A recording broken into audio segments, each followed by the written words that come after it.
Hello, good people of St. Martin, and welcome to the Integrity Chamber's video series, Integrity in Voting. I'm your host, Kevin James, and today we're going to discuss the effects of the electoral process on the health sector. To give us some more insight into this subject matter, I have with me here today the Manager of Patient Care at the St. Martin Medical Center, Mr. Antonio Pantophlet. Mr. Pantophlet, it's a pleasure to have you. Thank you for having me, and good day to our St. Martin people. All right. So the first question I'd like to ask you, Mr. Pantophlet, is why do you think voting is important? Voting, for me personal, is important, but I think it's just important for everyone on St. Martin. Voting is having a voice. You have a voice, and you have to do something with that voice. You cannot have a voice and stay still. Some people say stay still, silence is good, but here, putting it out there is better. If you want changes, you have to be part of the changes.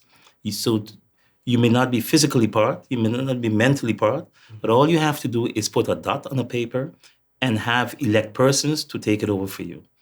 If you want to progress, you have to make sure that you have a voice in progressing on St. Martin. St. Martin is no longer the St. Martin of 10 and 20 and 30 years ago. St. Martin is progressing. We are now up to almost 70,000 inhabitants. When we were 20,000, everyone knew each other. Right. Now, no one knows each other.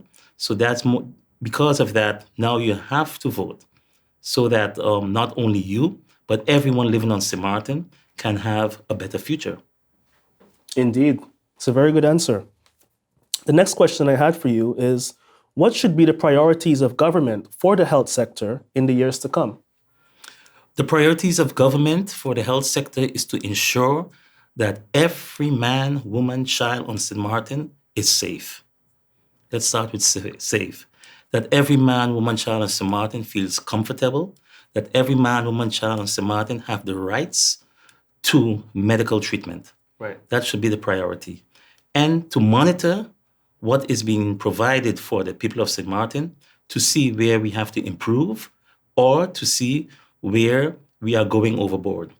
We have to also make sure that we're in alignment with international standards and to ensure that it's an affordable care that we are giving, that the care is sustainable, and that the care is for everyone living on St. Martin.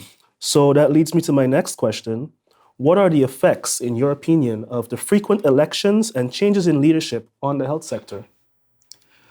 The effects of the frequent election is you're never able to fulfill what you promised.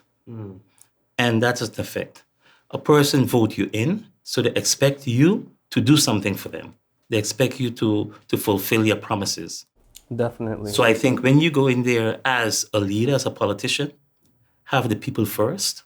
Never forget yourself, but have the people first, because there are always persons in St. Martin who has to benefit from what you have to offer. Indeed. And so now looking at it from a solutionist mindset, what elements of the health sector, in your opinion, should remain stable in spite of changes in leadership?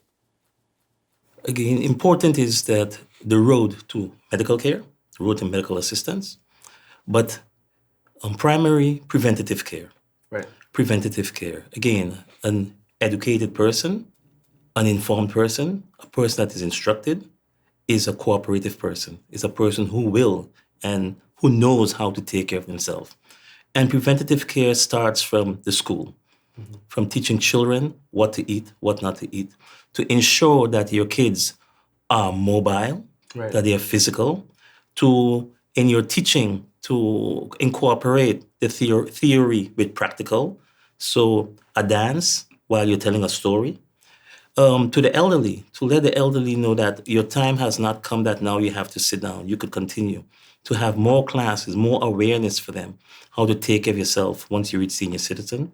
And preventative care, that is very important. So family planning, right, that's one of the main things that we need to have. And for everyone, and on St. Martin, not only in the English language, but every nation that touches St. Martin, we should have that in their language so they could understand family planning. Why? If this get out of hand, then you're putting more pressure on government. So all what government is planning for St. Martin will have to go in a different pot, a pot that you could have excused not leaving it happen because you did not have the right tools in place, the tools to instruct, to inform, and to teach. So I think preventative care is the best care. Right. Very good insight on the elements that really should remain stable regardless of changes in leadership.